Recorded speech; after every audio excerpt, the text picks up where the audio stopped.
Beleza. Então, pessoal, boa noite, né? A gente inverteu aí, Sávio acabou convidando o Dalete.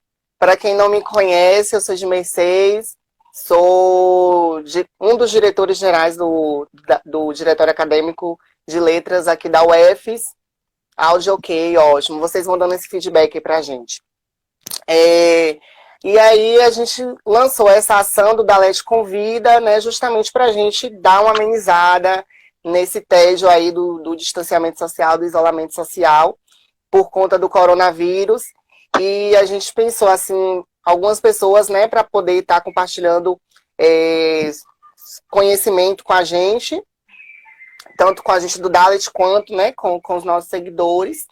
E Sávio foi uma das primeiras pessoas que eu pensei, porque ele participou de uma roda de conversa no EBEL UFES, que eu estava na coordenação geral, e assim, foi uma das rodas mais comentadas, então eu falei, a gente precisa, né, levar essa discussão.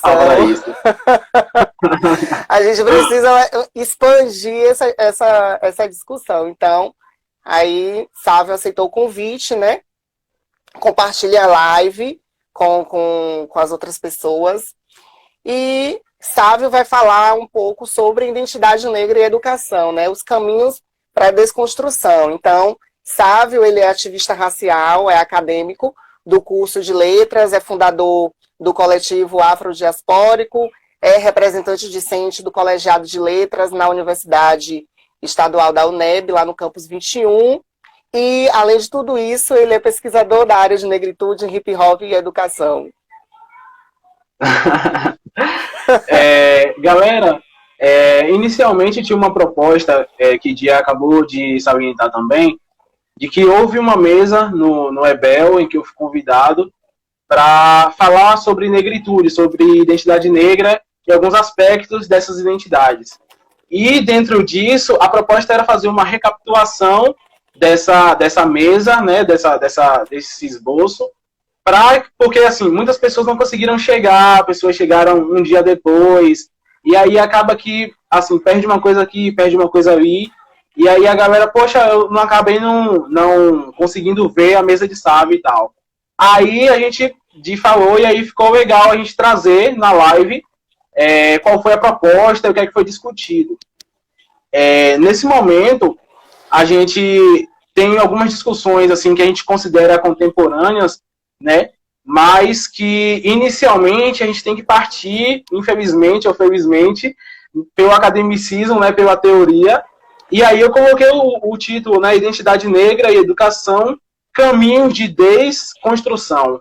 Porque a galera assim pensa qual a necessidade da gente estar trabalhando identidade negra, e aí eu já parto do pressuposto de identidades, né, de pluralizar esse conceito, porque dentro da pesquisa que eu fiz durante um ano como bolsista da PROAF, foi em estar pesquisando com base na Toni Morrison, que é uma escritora americana, que morreu até recentemente, e ela pega algumas literaturas e ela vai mostrando alguns tipos de identidade negra que existem nessas literaturas e que a gente pode trazer para os nossos dias. E aí essas identidades negras se dividem em três, sendo elas a negritude, que é a mais debatida, né? A gente entra no Instagram, todo mundo falando de negritude, a negrice e a negritice. E aí, como é que serve, como é que isso se aplica na vida de uma pessoa que se entende enquanto negra? Primeiro, a negritude, né? Inicialmente, todo aspecto de identidade parte de uma cosmovisão. A gente recapitula também o que o professor Lucas falou ontem, sobre essa questão de olhar o ambiente de uma forma globalizada, de observar questões educacionais, questões políticas, questões estruturais. E aí a gente pensa o seguinte: identidade negra, um sujeito que se quer negro, que observa o espaço em que ele está inserido, e a gente já entra na questão de diáspora, ou seja, todo o translado que fez até essa pessoa estar em um dado território que foi colonizada de de alguma forma, e que foi posto sobre ela algumas estruturas. E aí, essa negritude que vai se realizar de quê? A atitude desse negro frente a esse lugar. Você percebe que o lugar que ele está inserido é um lugar de construção de estereótipo, é um lugar em que ele é inferiorizado, é um lugar, até no ambiente escolar, já que a gente está falando para uma galera que já está na graduação, é um ambiente escolar em que ele percebe uma minimização do seu corpo, da sua identidade. Qual é a ação que ele vai ter frente a tudo isso? E aí é que está a identidade negra. Aí, nem todo negro tem positivamente uma identidade negra. É essa a primeira coisa que a gente tem que desconstruir. O negro que percebe, que se afirma enquanto negritude, é aquele que analisa o seu espaço e vai reivindicar em cima de tudo isso. Diferente, né, disparo totalmente da negrice, que é o quê? O mesmo negro, ou aqui a gente já tratando enquanto sujeito, que percebe esse espaço de inferiorização e ele tenta se afastar dessa identidade. Por quê? Porque ele não quer ser menor, ele não quer ser aquele que sofre e o outro que não sofre, então ele não quer sentir a diferença. E aí a identidade vem pela diferença. Quem diz isso é o Stuart Hall.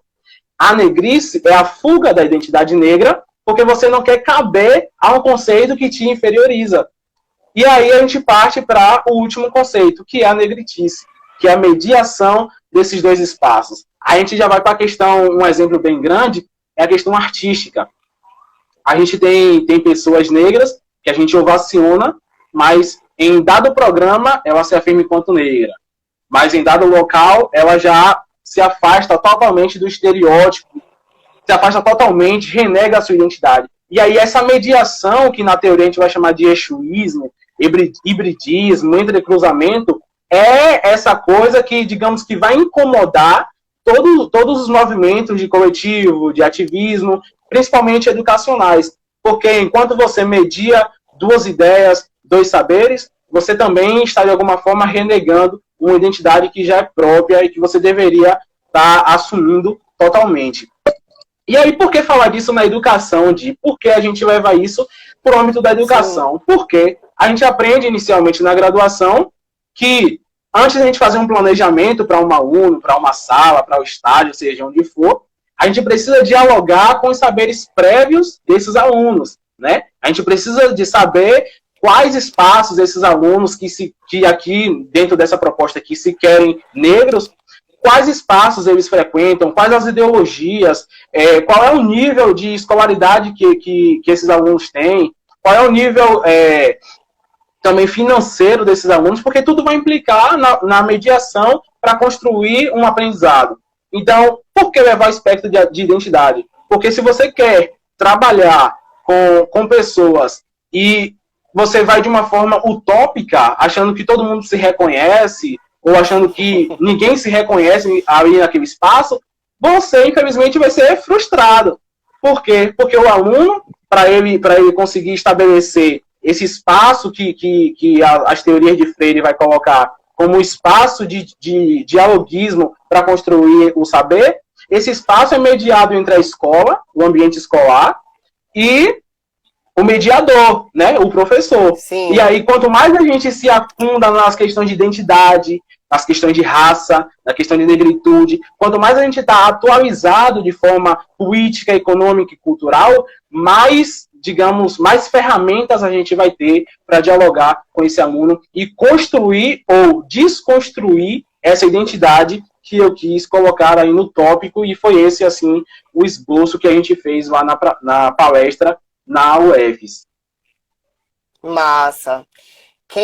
Eu tô vendo que o número de pessoas online tá subindo, então quem tá chegando agora, sabe, é ativista racial, é estudante de letras lá da UNEB, de Campus 21, é fundador do coletivo afrodiaspórico, podem enviar a pergunta aí de vocês, que a equipe aqui vai estar coletando, e aí ele já fez uma breve introdução, agora a gente já começa aquela parte do perguntas e respostas.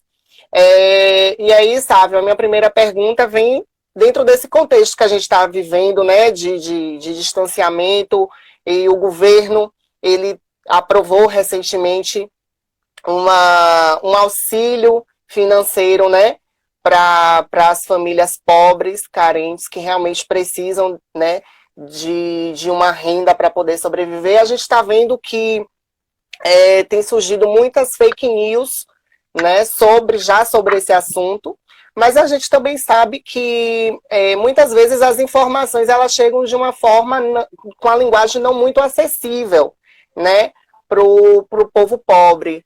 E chega com termos técnicos, muitas vezes só quem tem mesmo um nível de escolaridade mais avançado para poder compreender. Eu quero saber de você, assim, enquanto estudantes de letras, né, nós, enquanto estudantes de letras, quais ações que a gente deve tomar para que essa informação de que o povo pobre tem direito a esse benefício, né, numa linguagem assim, mais acessível?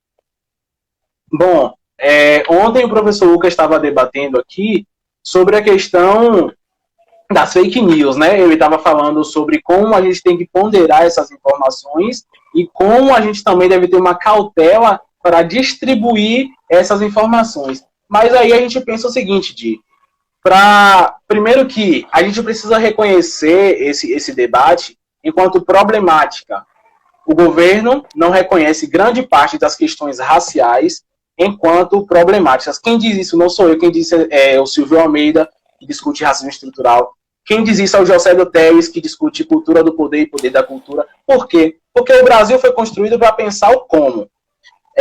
A mestiçagem, a gente sabe que foi também uma construção de ferramenta para se garantir uma democracia racial. E aí, o que é que acontece? Se você tem um país que se afirma enquanto um paraíso de cores, um paraíso racial, como o Gilberto Freire coloca, né, no Casa Grande Senzala, o que é que a gente vai, o que é que as pessoas desse país precisam fazer para dizer isso não é um paraíso racial e aqui ninguém convive nessa harmonia? Primeiro você pega o tema e problematiza, né? E aí, quem vai problematizar isso? É o governo, que vai sair da sua zona de conforto para problematizar esses temas? Quem faz esse papel? Primeiro, o povo, se estruturando enquanto povo, por isso que a gente debate raça. E segundo, a academia. E aí a gente, enquanto povo racial, enquanto povo que se assume enquanto raça, enquanto identidade, e um povo que está imerso nesse ambiente acadêmico, a gente tem dois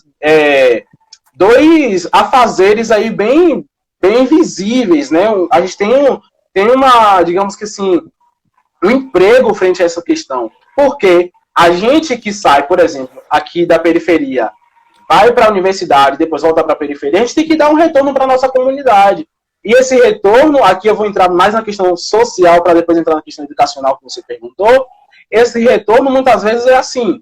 Você estuda, você debate negritude, mas na prática, você está fazendo o quê para mudar o seu espaço? Para mudar o espaço do seu irmão que não está no mesmo lugar que você.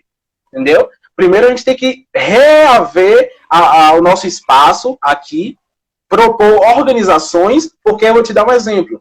Nesse momento, agora, quem está tomando ações para ajudar as pessoas que trabalham enquanto autônomas, pessoas que estão desempregadas, pessoas que estão nas zonas de risco, se eu te contar um segredo, não é o governo, não. O governo está postergando aí a proposta para devolver ao povo o dinheiro que já é dele. Quem está dando a cara a tapa para lutar é um povo pobre, é um povo que muitas vezes não está nesses espaços educacionais que a gente considera de privilégio. Então a gente precisa primeiro reconhecer a importância de instâncias, de grupos minoritários, para depois a gente mostrar como a proposta desse grupo minoritário é uma problemática necessária para ela estar sendo debatida. E aí a gente vai fazer o seguinte, a gente pega a problemática do grupo, porque a problemática não é minha, nem é tua, nem é da galera de letras, nem da galera de direito, é uma problemática de um grupo, de uma galera que se entende quanto raça. A gente pega essas informações e leva para outros espaços, para os espaços que já estão mais perto das estruturas de poder. E aí eu penso o seguinte, como é que eu posso ajudar a minha comunidade? Compartilhando informações que sejam assim, realmente valiosas, de pessoas que não têm acesso a essas informações, pessoas que muitas vezes desconfiam do que o jornal está falando, do que a internet está falando. quem vai levar, quem vai assegurar essas informações, esses direitos, somos nós. Eu não falo que somos nós enquanto estudantes de letras mais. Eu preciso me reconhecer enquanto cidadão, né? Enquanto cidadão. Sim. Quem debate raça, quem debate feminismo, quem debate LGBTfobia, isso não é um problema do gay, isso não é um problema da mulher, isso não é um problema do negro. Isso é um problema do cidadão, da pessoa que se reconhece enquanto cidadã. Então, que é o seguinte, muitas pessoas, às vezes, fogem do debate porque, eu não sou negro. Pô, aconteceu tal coisa no BBB lá, com Thelma, com Babu, rapaz, mas eu não sou negro, velho, não vou... Tem nada a ver eu compartilhar isso aí, tem nada a ver eu sentar aqui pra... Lembra da mesa lá no Ebel, que a gente, assim, tinha mesas que estavam realmente cheias, né? Mas nas mesas, assim, por mais que as pessoas dissessem que foram importantes os nossos debates, sim, nessas mesas, a gente teve um quantitativo, digamos que baixo. Você lembra disso? Porque as pessoas, muitas vezes, elas falam assim, poxa, isso aqui não dialoga com minha subjetividade, então não me interessa, entendeu? Mas é a mesma pessoa, né, que depois... É a mesma pessoa que depois vai escrever um artigo sobre isso, para aquele componente que precisa passar, entendeu? É a mesma pessoa que quer fazer uma tese de doutorado depois sobre isso, e aí os movimentos dizem, rapaz, da ponte para cá você não passa, entendeu? Então, assim, a gente, enquanto estudantes, a gente tem um privilégio que é a pesquisa, que é a ciência. Então, a gente precisa pegar essa mesma ciência que a gente constrói na universidade e moldar ela e amassar ela para trazer para a nossa comunidade. Entendeu? Nesse momento tem coletivo do ano Cesta Básica, entendeu? Tem movimento de periferia se organizando para passar aqui utensílios de higiene. Enquanto isso, o sistema tá assim, ó. No Brasil, não sei quantos casos da pandemia aí do coronavírus. Famoso tal tava com coronavírus, entendeu? E o nosso povo tá onde? Quer ver um exemplo grande disso, antes de te passar para a próxima pergunta? É o que o Conceito Preto publicou hoje às 2h30 da tarde. Foi o seguinte. Sim. Um rapper francês, olhe bem, um rapper francês, ele criou uma petição para proibir que os testes contra o Covid fossem no continente africano. Observe que a mídia ignorou o Covid lá na África, ninguém estava falando, a mídia preta que foi para cima para mostrar que estava tendo, ela ignorou em primeiro plano. Agora que é para testar, que é para a gente morrer, decidir quem vive e quem morre, e aqui eu já entro em necropolítica do poder com a Chimibembe. Quem decide quem vive e quem morre, bora testar em quem? Vamos testar no continente africano. E aqui eu trago o seguinte dado. Na Itália, 11.591 mortos pelo Covid-19. Na China, 3.314 mortos pelo Covid-19. Na Espanha, 1.716 mortes. Nos Estados Unidos, 2.988 mortos.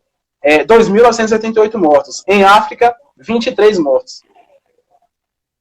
E aí você quer testar onde? Você quer testar onde? No continente europeu? Você quer testar lá no branco para ver, poxa, se essa pessoa aqui morrer, e aí a carga da ciência em cima disso. Mas e em África, que poucos se importam, dá em quê? Entende? Entende por que a gente tem que estar brigando por raça em pleno século XXI? Porque o nosso corpo ainda é inferiorizado frente ao corpo do outro. E as pessoas falseiam, elas dizem que isso não existe.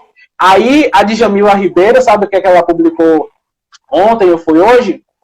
Que o Brasil está querendo lá no Maranhão tirar os povos quilombolas, pense aí, povos remanescentes de quilombo, pessoas que trazem para o Brasil uma carga histórica, né? Tira esses povos daí, como se não tivessem uma importância mudar de espaço territorial ou não, para expandir cadê o nome? Para expandir a área em que faz teste de foguetes, em que faz testes de satélite, que manda os satélites. Observe, você tira a importância de um espaço quilombola, de espaços quilombolas, porque são mais de 12 comunidades quilombolas, para expandir uma área em que a ciência acha que é uma área legal para fazer testes de satélite. Pense aí, o nosso corpo, a nossa história, a nossa pesquisa tem mesmo o mesmo valor que a pesquisa do branco? que a pesquisa branca, que a pesquisa ariana. Tem certeza? Você vai me afirmar isso? Entende? E aí você pode pensar também, a gente está discutindo questões contemporâneas, a gente está discutindo questões importantes. Vamos para questões atuais. Racismo, segregação, isso é papo passado. Mas aí você tem um BBB, por exemplo, em que questões raciais são alavancadas porque aconteceu ao vivo. Aconteceu na frente de milhares e milhares de pessoas. E aí todo mundo se assusta. Meu Deus! Aconteceu o racismo? Beleza. Mas há 2 semanas atrás, há 1 semana atrás, tinha gente afirmando isso. Tinha pesquisa sendo criada para provar esses dados. Mas ninguém pega para ler. Só acredita quando um artista sofre, só acredita quando alguém de perto morre. E aí é por isso que a gente se estrutura enquanto povo. Porque muitas vezes a gente pensa que o professor, o doutor da gente está se importando, que a gente, enquanto estudante acadêmico, está se importando, que nossa tese, que nossa dissertação vai salvar nosso povo. Mas, para ser sincero, quem está salvando muitas vezes o povo pobre e periférico é muitas vezes a pessoa criminalizada, a pessoa que está sendo caçada pela justiça, que está mandando coisas de higiene para as comunidades. São muitas vezes rappers, são muitas vezes movimentos estudantis, movimentos periféricos que estão fazendo o papel do desgoverno que a gente tem nos dias de hoje. Muitas reflexões, me ouvindo já com os olhos embaraçados. Opa, desculpa, gente. Amigo, você falou aí, você disse, né, dentro desse contexto, sobre a questão da mídia, sobre a questão de África. A gente sabe que o Ebola foi uma doença, é uma doença, né, que matou muitas pessoas no continente africano. E aquela pandemia lá durou de 2013 a 2016. Né? Agora que, segundo fontes, teve uma redução no número de casos. E o Covid surgiu na Ásia no final de 2019 e a grande mídia começou a divulgar. Quando chegou no continente europeu, aí a gente viu uma ênfase maior, né, na cobertura, mas aqui no Brasil a gente não ouvia falar tanto por conta, né, que o Brasil é o país do carnaval, e se o coronavírus fosse noticiado aqui naquele período, o carnaval ia por água abaixo. Passa então o carnaval e a mídia começa a noticiar o coronavírus.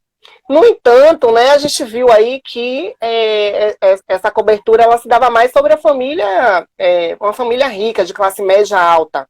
Né? Dos últimos dias para cá que a grande mídia começou a mostrar a realidade da periferia. E aí eu vou usar o termo apagamento e você me diz se está correto. Como é que você vê esse apagamento por parte da mídia da realidade periférica?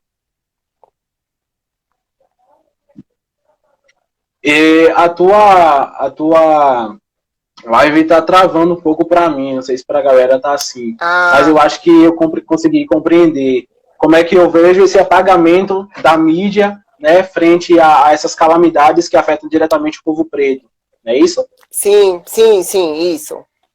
Bom, se a gente vive em um estado que a gente percebe, quebrando essa ideia já de democracia racial, e a gente começa a imergir nessa questão de identidade, de diferença, a gente precisa perceber, por exemplo, que a gente tem um valor, como eu disse, dado a um corpo e dado a outro corpo. Né? A gente tem uma diferença dada a essas pessoas, e aí a gente percebe duas coisas. Não é só em África e reflete no Brasil. Né? A gente tem é porque é no Brasil. Não.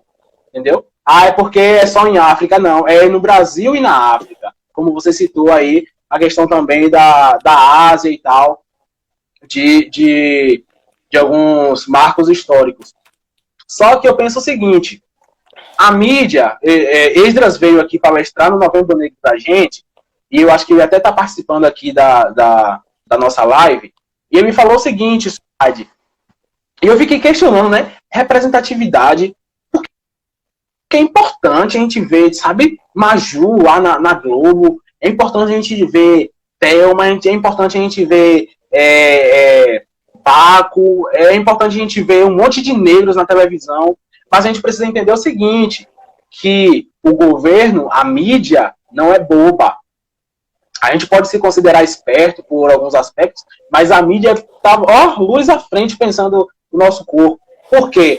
Porque ela pega a nossa pauta, ela diz problematizar, e automaticamente a gente está assistindo, automaticamente a gente começa a dar valor a esse canal que está passando essas informações, e é muitas vezes um canal em que, por exemplo, a gente admira a Maju e tal, porque a gente entende ela como uma referência, mas por trás da banca lá tem um monte de pessoas brancas, compreende?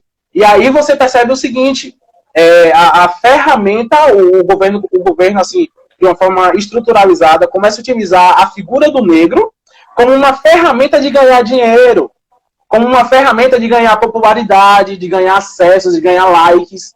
E é por isso que importa para eles problematizar nossos assuntos em dado momento sim, e em dado momento não. Porque quando os movimentos começam a levantar as pautas, aí a gente vê a mídia problematizando, porque as pessoas que são pró a esses movimentos vão dar acesso, vão dar visibilidade.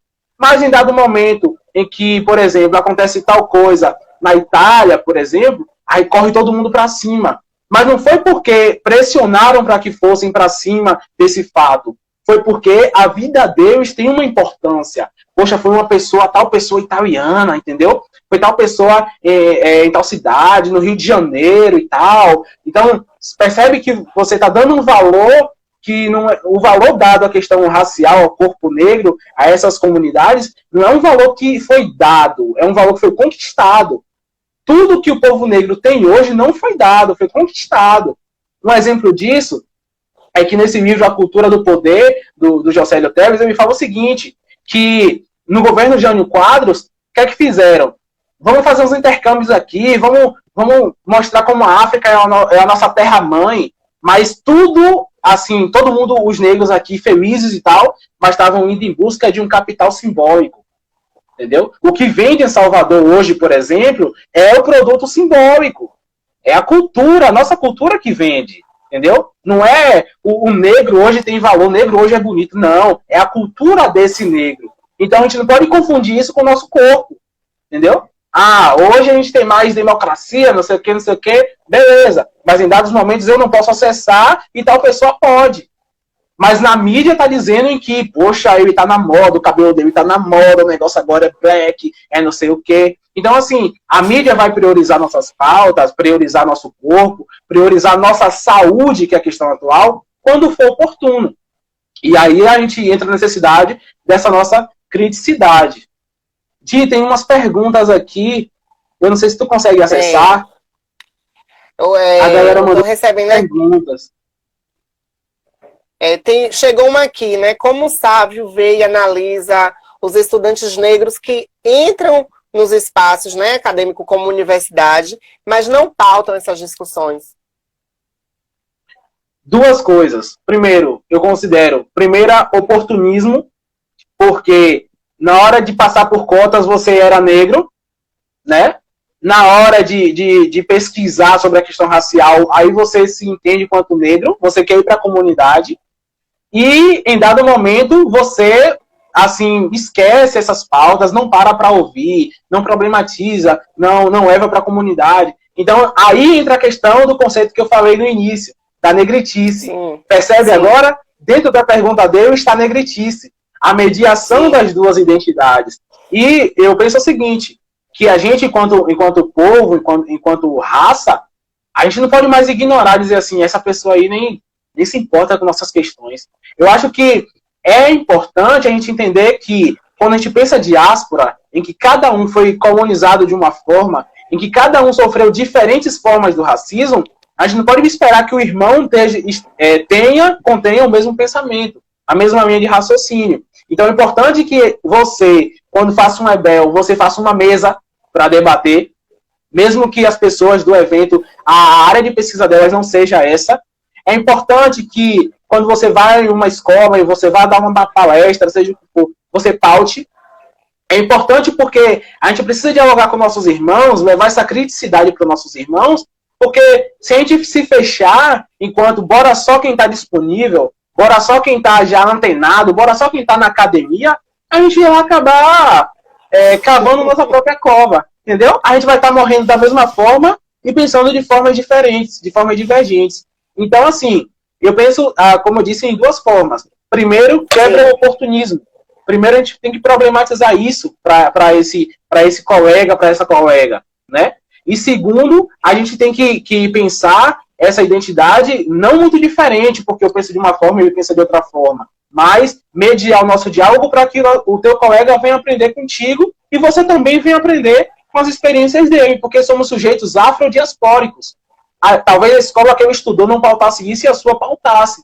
Talvez ele teve uma professora, você teve um professor negro que te incentivou, um professor que foi teu espelho social, e ele não teve. Então a gente tem que levar em conta esses aspectos. Amigo, acabou de chegar uma pergunta aqui do insurgente. Você já ouviu de pessoas do seu curso que as suas atitudes e pautas eram divisionistas? Se sim, troca uma ideia sobre isso. Eu acho Repete, que é divisionista. Divisionistas, a pergunta do insurgente aparece para você. Ele pergunta se no seu curso você já ouviu que suas atitudes e pautas eram divisionistas. Já, demais. Mas, assim, dentro do curso, aí eu penso até no conceito do epistemicídio esqueci agora o nome dela. Não sei se é da Sueli Bispo, acho que é da Sueli Bispo, que ela pauta epistemicídio, que é o seguinte: minha pesquisa, enquanto ela está pautando raça, ela tem um dado valor, né? Eu, enquanto sujeito negro, eu escrevo aqui um artigo e tal, e ele tem um dado valor. Para minha colega, o meu colega que está pesquisando linguística, aí tem outro valor. Literatura, outro valor. Aí vem falar de cultura, vem falar desses negócios. Para que esse componente aí sobre língua indígena, sobre não sei o quê? Tipo, já está refletindo, mas aí assim, não é uma coisa que Sueli Carneiro, obrigado, Nil, não é uma coisa que nosso colega está achando ruim, é a ideia de democracia racial, porque como você pensa em democracia racial, para que a necessidade de falar de diferença se estamos em uma linha de equidade? Se eu estou dentro da universidade, as pessoas pensam assim: se eu estou dentro da universidade, eu tenho o mesmo componente que todo mundo, eu tenho que entregar na mesma data que todo mundo, eu tenho a oportunidade de me formar no mesmo ano que todo mundo.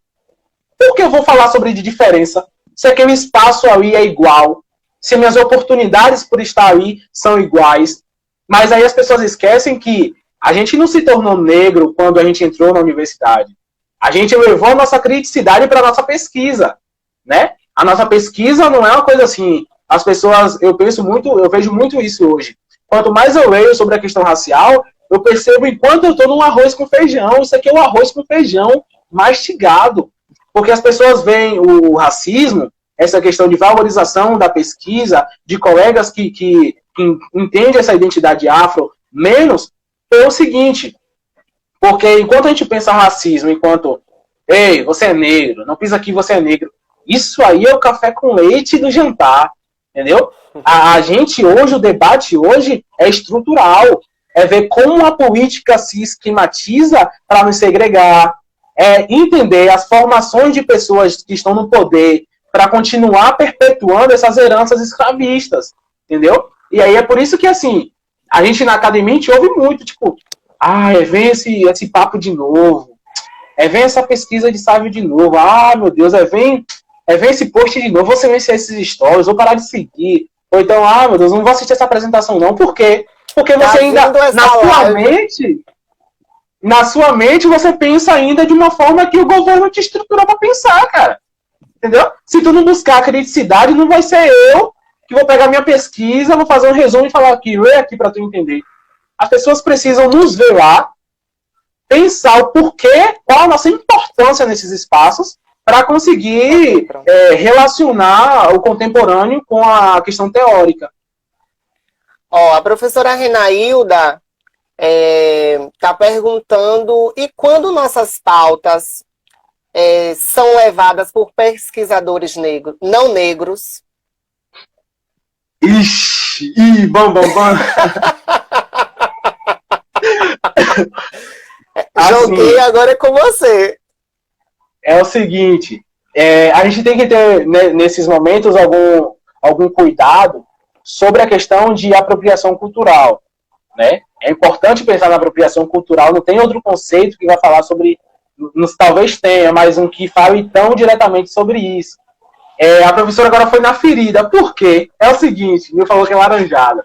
É o seguinte, quando nossas pautas ganharam evidência, e aí a ciência começou a reconhecer essa cientificidade, as pessoas, os pesquisadores viram aí uma oportunidade de alavancar essas pautas enquanto ciência, mas aí você está colocando uma mínima também de privilégio. Por quê? Se eu conheço o meu lugar de fala, eu vou dar um exemplo do que eles me falou uma vez. Você está lá em, digamos, um terreiro, por exemplo, e aí você tem um monte de pessoas que trazem na sua vida, estão na academia, trazem na sua pesquisa uma questão que está além da pesquisa em si. Contribui com a sua escrevivência. Ela está escrevendo sobre a sua cultura, sobre a sua identidade, sobre o que ela sofre, mas de uma forma metodologicamente científica. E aí vem uma pessoa branca que, tipo assim, teve todos os privilégios, né? E aí encontra um terreno fértil para pegar um elemento dessas pautas e alavancar a sua vida acadêmica. E aí, assim, a gente precisa pensar o seguinte, qual o interesse dessas pessoas? Problematizar e criar hipóteses e caminhos de... Cadê? Eu tinha até colocado a palavra aqui. E caminhos de emancipação? Não. Talvez o interesse dessas pessoas seja apenas pegar a pauta e, sabe, utilizar para uma coisa própria, entendeu? E aí a gente precisa ter esse cuidado. Engordar o Lattes, exatamente. Eu penso assim, que tem uma frase do Diomedes que ele fala sobre rap, minha mente pesquisa hip hop. E aí eu penso o seguinte, a gente tem um racismo, o negro estruturou a negritude, que é tipo uma resposta ao racismo. Tem o machismo, feminismo, entendeu? Você tem assim os preconceitos e aí você tem uma forma de rebater isso. Quando uma pessoa que não tá dentro dessa pauta, não tá assim, digamos que em uma vida em cima disso, e pega isso enquanto elemento de discussão para um produto científico, para mim, a meu ver, esse produto não tem a mesma valia de que um produto que foi estruturado com base em vivências, entendeu? Com base em pessoas que realmente passam por isso. Muitas vezes o nosso professor da universidade que fala sobre literatura negra chega, digamos que, sei lá, uma mãe de santo, um pai de santo, um babalorixá, que conhece a cultura afro-brasileira de cabo a rabo e dá uma aula para ele sobre cultura. Percebe? Cadê teu Lattes nessa hora? Não tem. Talvez fuja da concordância nominal, fuja da concordância verbal, mas é verdade. Mas é verdade, entendeu? Mas é ciência. Aquilo é ciência. Então, assim, o Diomedes Chinaski fala assim sobre o rap. E aí eu vou soltar a metáfora e pegue quem quiser. Ele diz assim, ó, não vejo ação cultural, vejo só apropriação cultural. Brancos ricos podem fazer rap real, mas isso não pode ser tão cultural. Percebe? Olha o primeiro verso, não vejo ação cultural. Você está vivendo essa ciência fora da academia e tornou essa vivência em ciência depois. Quando você simplesmente pega a pauta e diz ser ciência para proveito próprio, dificilmente a gente vai, sabe, reconhecer a partir dessa branquitude nas entrelinhas uma cientificidade para a gente. E aqui, Sávio, entra a pergunta de Paula Vécio, que ela quer saber o seguinte, como identificar quando é e quando não é apropriação cultural? Pronto. Como identificar a apropriação cultural? Aí está aí uma leitura que que seria bem dinâmica da gente fazer e debater ainda mais. Primeiro, eu vou trazer aqui o conceito de enunciado, por exemplo. Enunciado. Toda pessoa que fala, cadê Manuela com as teorias de Foucault uma hora dessa? Toda pessoa que fala de um determinado lugar, certo? Se você fala de um lugar, você traz ideologias de um lugar, culturas e outros aspectos subjetivos desse lugar, beleza? Quando você pega um produto e você quer analisar se tem apropriação cultural, é só você dialogar se ali naquele produto existe uma questão de enunciativa. Existe um diálogo entre o que é falado e o que é feito. Existe uma praxis, que a gente chama, uma teoria versus prática. Porque quem está na linha de cultura, a cultura se for de cultura de massa, a cultura do povo, são culturas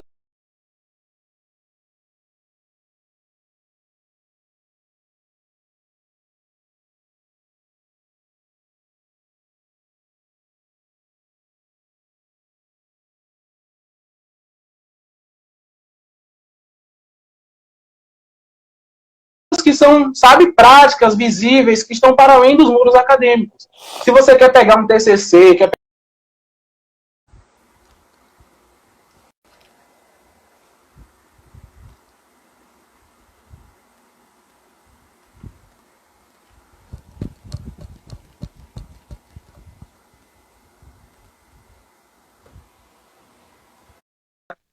Que aí a gente retoma. Viu de onde você concluiu? Desde já eu quero agradecer, né, perguntas lá. a presença. Pra gente... Pronto, estou esperando a resposta de Di, só para a gente retomar e finalizar, tá bom? Porque a proposta era 1 hora e tal, e aí quando bateu 1 hora o Instagram... Bateu 1 hora o Instagram corta. Bateu, né? Ai, que bom. Pelo menos não foi a internet. Sim, graças a Deus. Pronto, Di, finalizando essa questão, eu acho que assim, quando você reconhece um diálogo entre o que é dito e o que é posto enquanto pesquisa, eu acho que aí é uma ação cultural, é uma coisa que a gente legitima, né? Mas quando a gente vê pesquisas, dizeres e textos que não estão imersos nessa comunidade, que não estão imersos como fruto daquilo que já se pratica, eu acho que aí não tem como a gente dizer, amigo, que isso aí é uma... Oi. Vamos esperar um pouquinho a galera voltar. O Insurgente está dando a dica aqui, espera a galera voltar, que aí a gente retoma. Viu de onde você concluiu? Desde já eu quero agradecer, né, perguntas lá. A presença. O pessoal pegou aqui. Felipe tá pegando, os monitores também tá passando para mim via WhatsApp Web. Aí eu quero agradecer, né?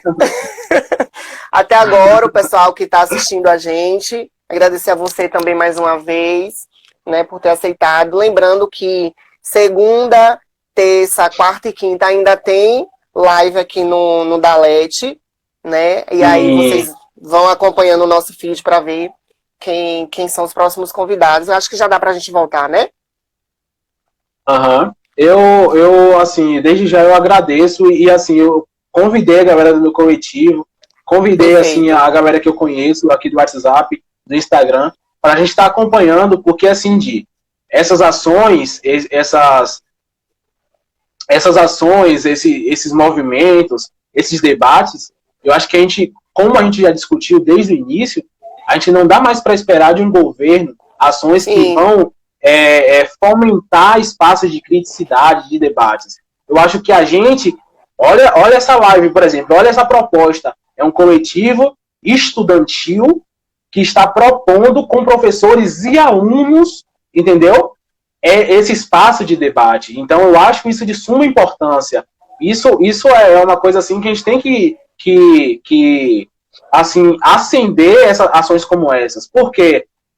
Porque, assim, se a gente esperar de prefeitura, se a gente esperar do governo, do presidente, do deputado, ações que vão melhorar nossas condições de vida, nosso cuidado, até nossa pesquisa, eu acho que a gente vai acabar morrendo de fome.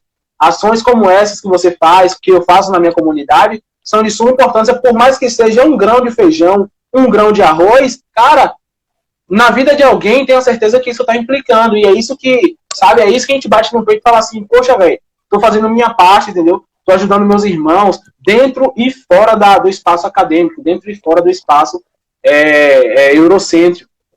Por falar nessa questão de arroz e feijão, amigo, a gente sabe que a escola, aí a gente vai pegar um pouquinho o âmbito da educação, a gente sabe que a escola, ela né, muito importante para a nossa formação. E aí eu digo formação tanto intelectual quanto formação física mesmo, né? Porque a realidade ainda é para muitas crianças que a escola, ela é o lugar onde muitas delas vão fazer a primeira refeição, né, do dia, ou a única refeição do dia. E aí a gente tá com esses decretos aí pelo Brasil afora, das aulas suspensas, né? Como é que você vê essa questão da suspensão das aulas, do ensino básico, né? E a falta de assistência, porque, por exemplo, tem escola que a comida tá lá dentro da cantina, né? E poderia ter sido distribuído para essas crianças, né? Para a comunidade.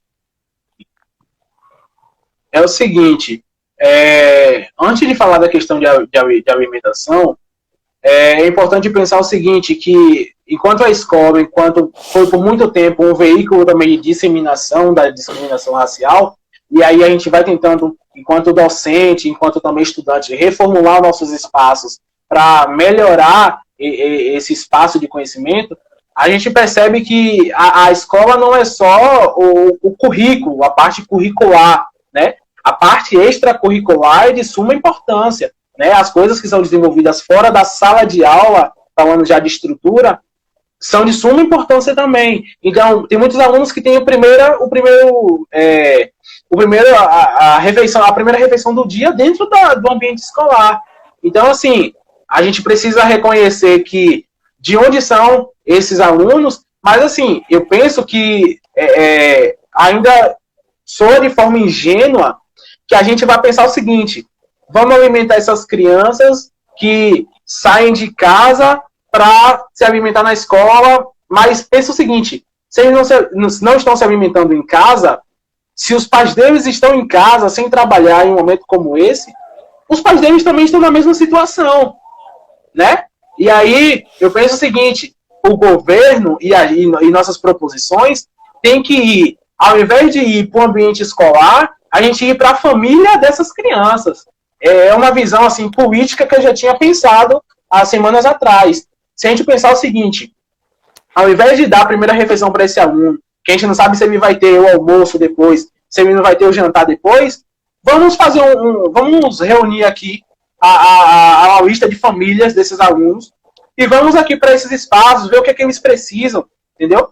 Os grupos de comunidades periféricas já estão fazendo isso, né? Já estão distribuindo cestas básicas. Meu coletivo também daqui de Piauí já está com campanha de arrecadar cesta básica. Então, assim, é importante a gente pensar que se uma criança vai com fome para a escola, cara, por trás disso tem, sabe, uma imersão de problemáticas ali. Então, assim, a escola, em primeira mão, poderia, sim, continuar abrindo para distribuir essas refeições. Mas, assim, levantar questões políticas, movimentos políticos mesmo, para ir, digamos que, assim, mais de forma direta, ir na casa dessas crianças e falar assim: poxa, estão precisando? Vamos ver aqui o que a gente pode fazer por essas famílias, entendeu? Porque para não ficar uma ação, tipo, você está colhendo, mas você não vai plantar, entendeu? Já ir logo na fonte do problema. Passando agora para uma pergunta que uma pessoa tinha feito lá na primeira live, fala um pouquinho da importância do curso de extensão Afro de Odere, e qual é a sua visão de mundo pós esse curso? Rapaz, pegaram pesado agora comigo.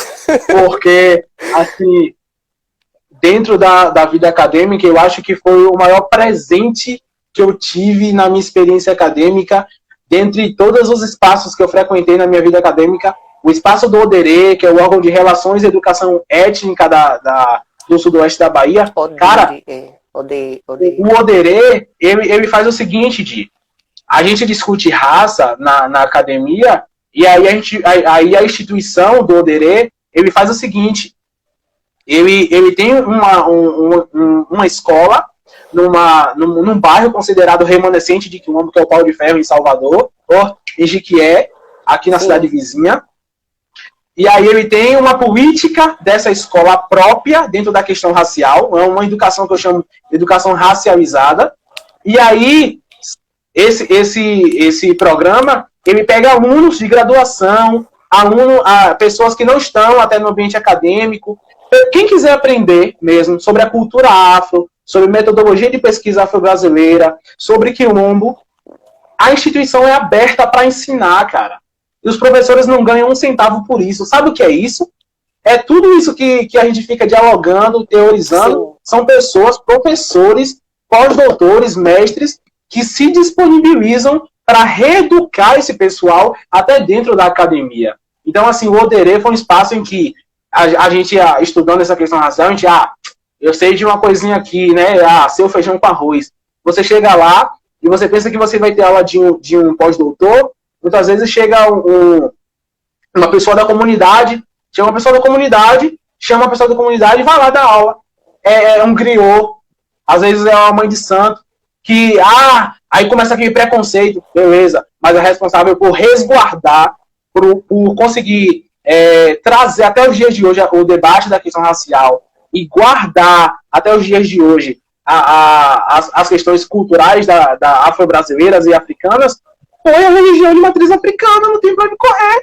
Foram as religiões. Então, se você diz que é militante, racial, não sei o que, e tem preconceito com a religião, tipo, entendeu? Aí eu cheguei lá e fui estudar, beleza, cheguei no curso de extensão, primeiro você aprende a ter humildade, porque as aulas vão de um professor pós-doutor até uma pessoa da comunidade que vai falar de uma forma totalmente informal. Então você não se reeduca apenas academicamente. Eu me reeduquei no Oderê, no órgão de relações étnicas, enquanto cidadão, velho. A questão é essa. Que quando a gente vai para esses ambientes, a gente acha, eu vou para lá fazer uma pesquisa do MST, que até o MST que distribui 12 toneladas para o Rio Grande do Sul, né? MST que todo mundo critica, joga pedra, mas na hora H que não cobrou 10 cesta básica fazendo live, não. Viu? Aí eu solto aí pra quem pegar. Ele foi lá e deu 12 toneladas. Entendeu? Quando a gente vai para um espaço fazer pesquisa ou aprender sobre, a gente não está indo aprender para levar para academia e aproveitar isso para criar mais pesquisa. A gente está indo para se reeducar primeiro enquanto cidadão.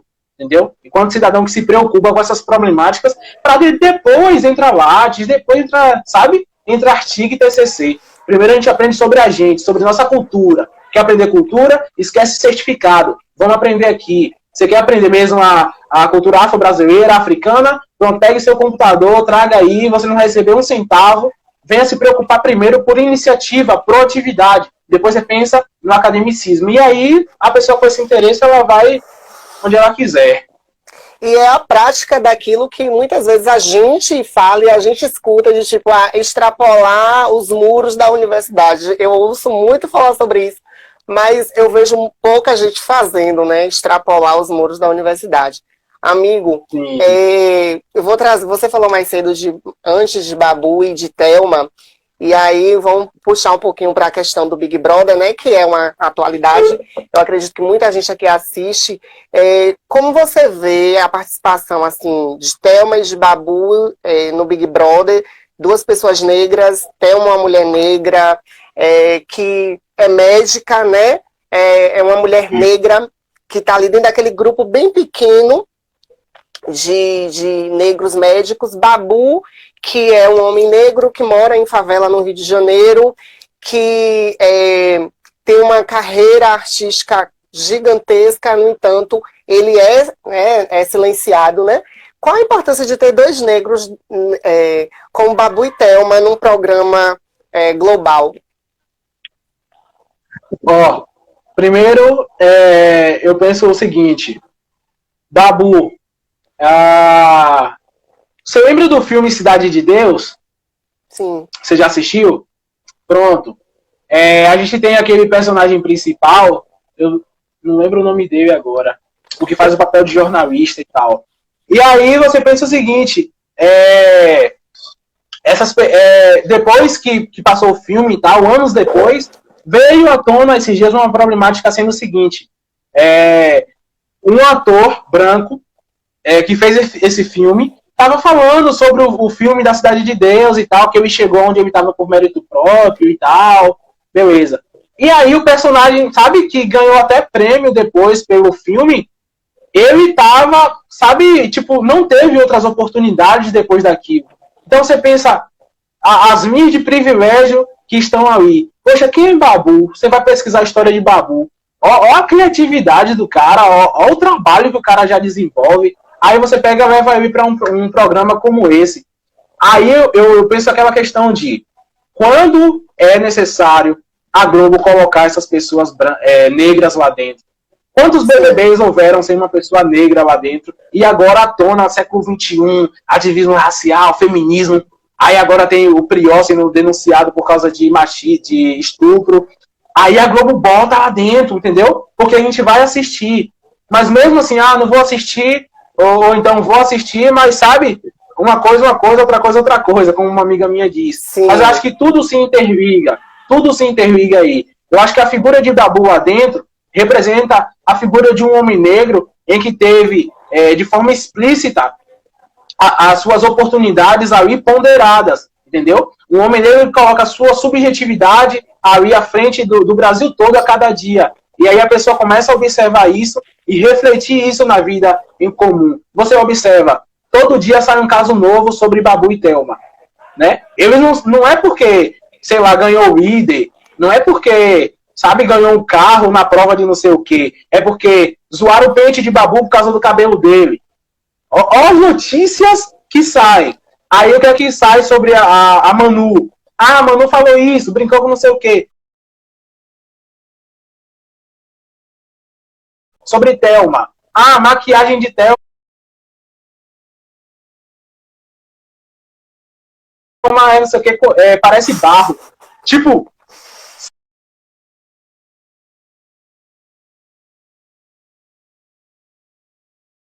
sabe,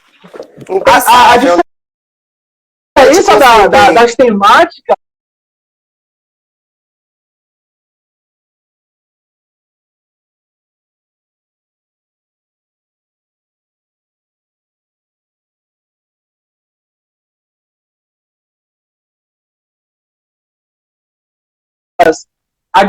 das temáticas no BBB, e aí o Babu, ele não vira só um elemento de aprendizado para a gente refletir esses homens negros e de Thelma, essas mulheres negras aqui fora e analisar.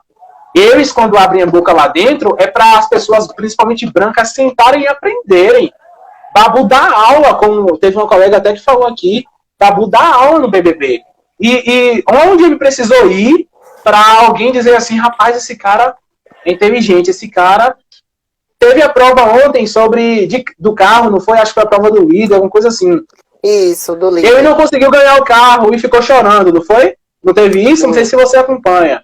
Eu não acompanho nas redes sociais de ativismo. Sim, pra casa logo. Sabe o que aconteceu? De manhã, hoje de manhã, se não me engano, uma página de Instagram, um IG bem famoso que vende carros, doou o carro para Babu.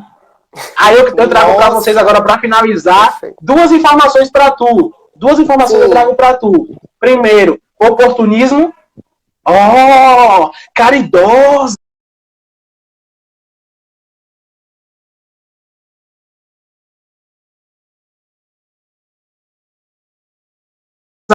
Entendeu? Deu o carro para Babu, um homem que a gente admira, que a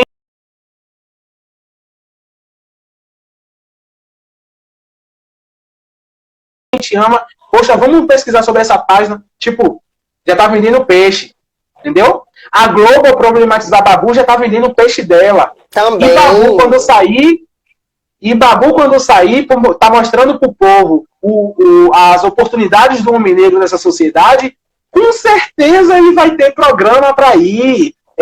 Encontro com Bial, vai ser tudo quanto é lugar que você procurar, vai estar ele, porque ele precisou estar em dado local para ser reconhecido enquanto pessoa, entendeu? Muitas vezes a gente precisa entrar na academia para alguém dizer assim, sábio é inteligente. Muitas vezes o Di precisa passar no mestrado para dizer, esse Di é um cara de respeito. Muitas vezes as pessoas brancas têm o respeito, têm o privilégio, sem fazer nada, só sendo cidadãs, pessoas de bem, enquanto pessoas negras precisam alcançar um patamar para mostrar os seus estereótipos em cima dela, para mostrar como as pessoas ridicularizam ela na sociedade. Amigo, perfeito. Eu acho que a gente pode começar encerrando, né? Já deu a primeira live de 1 hora, teve toda aquela complicação no início, mas no final deu tudo certo. Quero agradecer, né, o pessoal que acompanhou até aqui, né? Passaram aí mais de 100 pessoas pela nossa live. Agradeço a sua contribuição, perfeito, pertinente, acho que expandiu aqui a visão de mundo de muita gente, inclusive a minha. Muitas vezes eu fiquei aqui emocionado, porque você vê realmente, né, o povo preto pobre, na maioria das vezes, sendo silenciado, sendo apagado, e geralmente pelo governo, né? Bolsonaro sancionou esse projeto de lei aí, eu acho que, se não me engano, ontem, mas vai demorar mais para sair, né? E que saia logo, porque tem gente morrendo por conta dessa demora. E aí eu quero que você faça suas considerações finais, né? Infelizmente a gente precisa encerrar, porque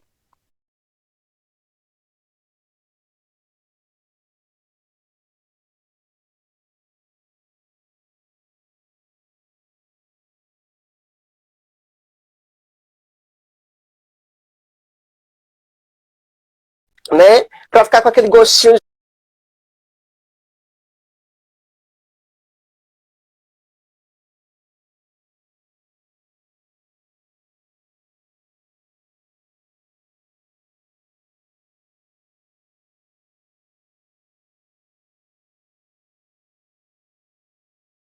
de quero mais também. Quando você estiver aí palestrando nas universidades, a gente vai lá continuar te prestigiando.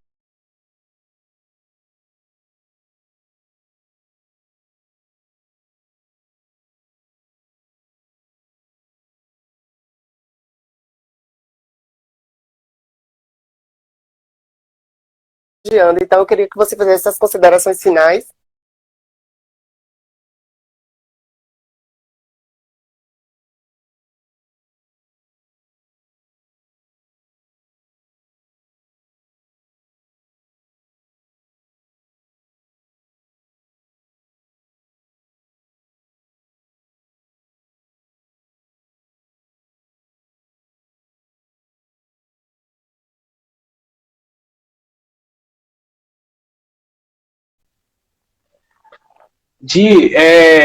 Eu agradeço, porque assim, quando a gente é convidado por esses espaços, sem ser 13 de maio, sem ser 20 de novembro, é uma explosão de alegria que a gente tem no nosso coração, que é imensurável, entendeu? Porque a gente precisa estar discutindo isso o ano todo, porque a gente está morrendo o ano todo, muitas pessoas, a gente está morrendo de fome o ano todo, muitas pessoas sofrem racismo o ano todo, então não dá para esperar mais datas comemorativas e datas de marcos históricos para estar pautando essas coisas. Então, você, enquanto estudante de letras, eu, enquanto estudante de letras, eu vi pessoas aqui, estudantes de direito, de história, de pedagogia, interagindo. A gente precisa propor espaços para dialogar essas problemáticas que nos afetam diretamente na nossa vida e afetam diretamente, principalmente, na nossa subjetividade, certo? Eu agradeço de verdade a galera que participou, muita gente aqui, eu estou muito feliz aqui. E a gente teve um embate, eu falei, não, vou chamar pelo meu IG, vai ficar mais difícil, a galera, sabe, não conhece meu IG. Mas não, a galera veio aqui, a galera, entendeu? Essa iniciativa do Dalete é maravilhosa, e eu tenho certeza que vocês serão profissionais, já são pessoas assim de grande respeito para mim, pessoas maravilhosas, e serão profissionais ainda melhores. Agradeço aqui aos professores que participaram também, a meus amigos, colegas, e no que precisar, da UFES ou na UNEB, sinta-se já convidado para os eventos que acontecerem aqui, e eu também me disponibilizo para qualquer evento que houver aí, que precisar de mim, para pautar essas coisas, e não só pautar racismo, a gente pesquisa educação, a gente pesquisa educação informal, então o que precisar dentro dessas áreas, pode contar com a gente, viu? Muito obrigado desde já a você e a galera.